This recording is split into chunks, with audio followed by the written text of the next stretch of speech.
Leos, this is Annette with Annette's Astrology Corner, and this is your September forecast. And I know I wasn't going to do these, but it's freaking game-changing month, and I had to. I just had to for you. To get more in depth in these, because I will be with you guys every step of the way. But monthly, I think you guys just need that overview like in advance, and that's what I want to be here for you, because that means a lot to me to support you, because you're my fellow Leo. Technically I'm a Leo, but I'm in the Leo on the cusp of Cancer, so I got to be here for my Leos, my roaring Leos. So in September we have 2 eclipses. We have a lunar and a solar, and we also have Venus going direct in your sign. So let's talk about you, because you know Leos like to talk about themselves.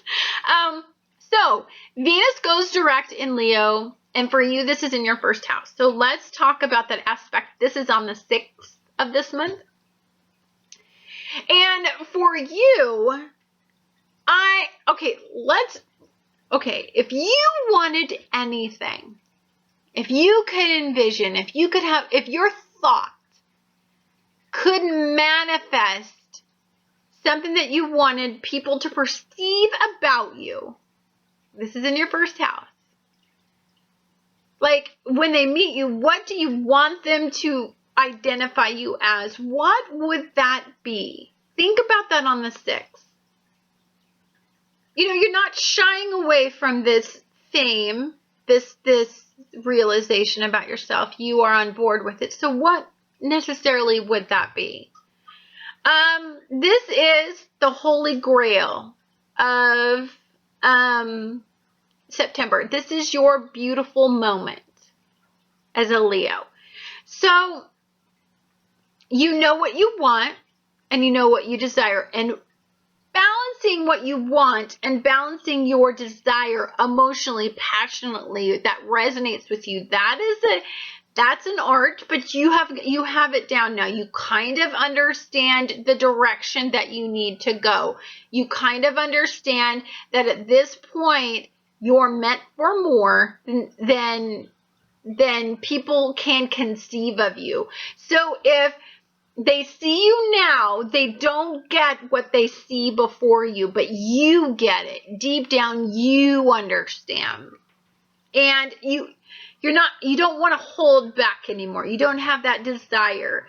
You have a strong internal foundation, and you really want that to be the power and the emphasis that others see in you. But how do you get others that are more conservative on board with the power that you have to distribute to the world? The authentic purpose, the sun that resonates around you. There has been so much emphasis on Leo energy. So how do you get that? Okay, so you've done all this internal work. The sun has been revolving around, the flat out universe has been revolving around you for a long time. So you are redefining yourself, but how do you get others to see the potential of the harvest that you have now understood, the capacity that you are to create? How do you get that? This is going to be your journey this month. What I don't want you to do, and it is an underlying issue with you, is to underestimate your potential. Don't look at the past and let it define you. I want you to look at the fullness of the cups in front of you, meaning I want you to look at the opportunity in front of you. Let go of the past. And I know that you spent a long time with Venus in retrograde in Leo in your past. It pulled you back. It pulled you down. It humbled you. And for a lion, it took some of our pride, right? Our roar, our mighty roar. It took a little bit of that. I ain't gonna lie. Right? But we're not there anymore, right? We're moving forward. We're moving direct. We are taking all of that. I'm so thankful. Thank you, dear Spirit, for pointing out where my ego defined me in an inappropriate way. And we're now going to take that and we're going to create some balance and stability and move forward with it. We're going to have some tangible proof. We're planting seeds. It's a rebirth. It's a regeneration. The good for all, not for our ego anymore. This isn't about our ego. This is the good for all. So that's where we're at right now. So don't turn your back on opportunity. Hold in your hand the opportunity and look at the seed. You know, when I think of this, and I don't know why, I'm a very visual creature, so that could be why. But I feel like you're holding a seed in your hand and there's a glow. You don't know what it is, right? You're staring at it. It's so beautiful. You can't take your eyes off of it because it's like, what is it? Like you don't even know. It's your soul. It's you. It's so beautiful. You got a present and you're holding it in your hand. But you can't see the potential yet because there's so much that had defined you. There's been so much ego breakdown.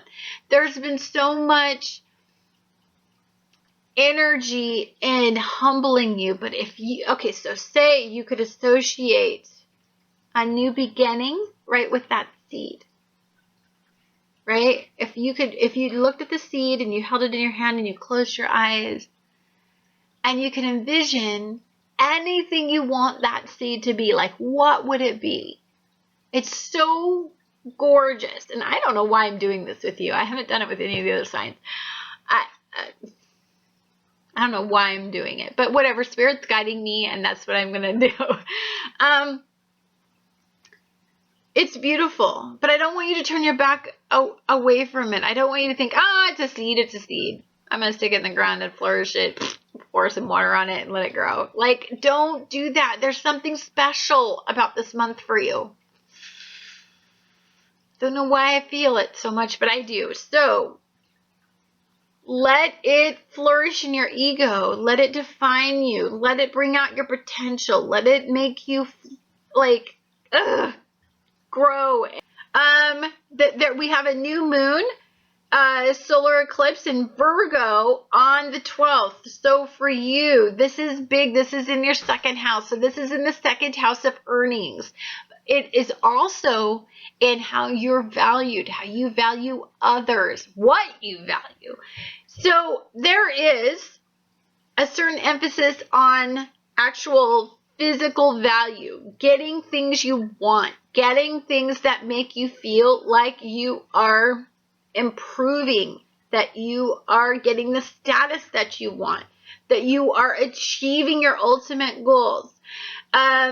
No longer are you turning your back and thinking that you're not worthy of these goals in some way. Like somehow I think there's a tug, an underlying tug in the fact that you put a lot of emphasis on material items, and that emphasis has caused you to fall at some point. But I think for the most part, it's not that kind of tug anymore. It is bigger than that. It's balanced. It's being there for souls. It's a warmth.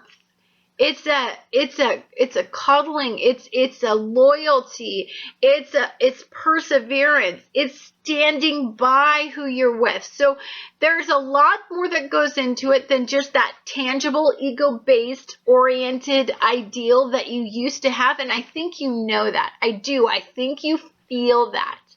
And I think setting up routines is definitely supported in how you get ahead, how you get that tangible outcome, that new car, that new house, that the way that you want your life path destiny to go. Like it's there, but you need to set up powerful, disciplined routines that it's not that everybody's just giving it to you because you're a Leo and you're freaking gorgeous. It's like, no, it's about me earning it. It's about me having the pride in what I get. So I see that powerful. On the 17th of September, Mercury goes into retrograde for you in Libra in your third house. So this isn't about talking a good game. You can't just be boastful and say I'm badass and everybody's on board with it. That's a bunch of BS and it ain't going to go well for you. Sorry to say. The silver tongue that you guys have ain't going to work for you. So this is about, however, if you want to move forward and really get the most out of this, this is about making your actions match your words. This is about stability. This is about solid. This is about humbling down the desire for progression. We want progression, but we don't want it at the expense of others where it would cost them an exponential amount of money to support you. Like, this is about ruling humbly. This is about gaining power through balance, through considering others, through accepting opportunity, but not taking advantage of it. So you have to calm down on what you say versus what you do. For you, Saturn for the next couple of years is going to be sliding into Sagittarius, and for you, that means it's sliding into the 5th house. So for you, you're going to look at a new view on how you view love and romance. It won't be so much about physical pleasure.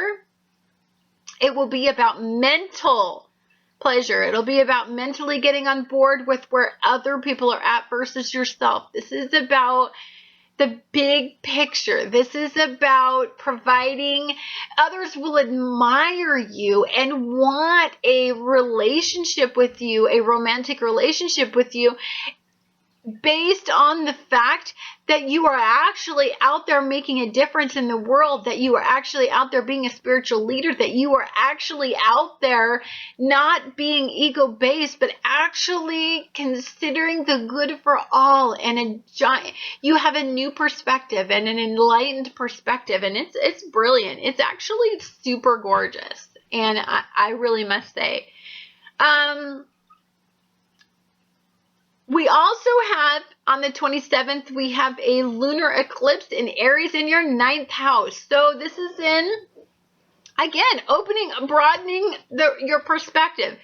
So it's about shining a light on, the darkness in you. So it's about, I think you're struggling with ego and tangible, and you want people to admire you based on the tangible things that you acquire, but people don't recognize that right now. In fact, they think that's a little bit disgusting. And so many people have been broke down and have been humbled, and what resonates with them is earthly stability, is the basics, is humbleness. And for you, I think you are there. It is just redefining yourself by taking a look at the past and the present and looking at opportunity, but looking at it through a new perspective. And so for you, the lunar eclipse is going to shine some light on. If you are not in perspective, if you are still seeking it, if you are living a lavish lifestyle and trying to make everybody like you based on tangible things, then you're going to get a reality check. But if you let people into your mind and into your spiritual awareness, then you are going to get the desired following that you want, but you're not going to get the desired following that you want through a big, huge lifestyle that you have. I mean, that's a turn off at this point for you specifically. And I can't say why, I'm just saying what I see in energy. But, so I think for you, it's learning to value yourself, not what you physically have, but to actually place value on the human being that you are. That's a big deal. Mars is the planet of passion. It's going to be in your 1st house until about the 25th, and then it's going to move into your 2nd. So this is all about taking your passion, aligning it with yourself, and then moving into how you want to outwardly appear, about how you want to pursue things. So all of this is redefining how you appear to others. It's redefining your thoughts and your ideals and your progressive movements, and looking back at your past, figuring out where everything went wrong, putting value on what you lost enough to want to make a difference in your future. And if you have that opportunity again, value it again and move forward. Thank you so much for watching Annette's Astrology Corner, and I will talk to you guys again next month.